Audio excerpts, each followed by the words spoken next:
కేంద్ర కేబినెట్ సమావేశంలో కీలక నిర్ణయాలు తీసుకున్నారు. మహిళా రిజర్వేషన్ బిల్లుకు కూడా కేబినెట్ ఆమోదం తెలిపినట్టు తెలుస్తోంది. జైపూర్ మెట్రో ఫేజ్ 2, ఈశాన్యంలో 2 హైడ్రో ఎలక్ట్రిక్ ప్రాజెక్టులకు ఆమోదం తెలిపారు.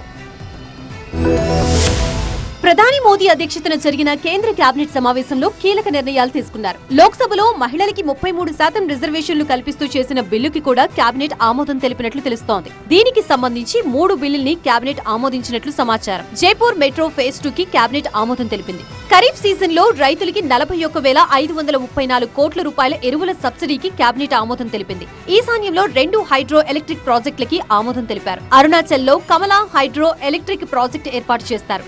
రాజస్థాన్ లోని హెచ్పీసీఎల్ రిఫైనరీ ఏర్పాటుకు కూడా కేబినెట్ ఆమోదం తెలిపింది. ఇంధన రంగంలో స్వయం సమృద్ధి సాధించే దిశగా రాజస్థాన్ లో హెచ్పీసీఎల్ రిఫైనరీ ప్రాజెక్ట్ కి 79,459 కోట్ల రూపాయలని కేంద్రం మంజూరు చేసింది. పట్టణ రవాణా సౌకర్యాన్ని మెరుగుపరచడంలో భాగంగా జైపూర్ మెట్రో ఫేజ్ 2 నిర్మాణానికి 13,038 కోట్లని ప్రభుత్వం కేటాయించింది.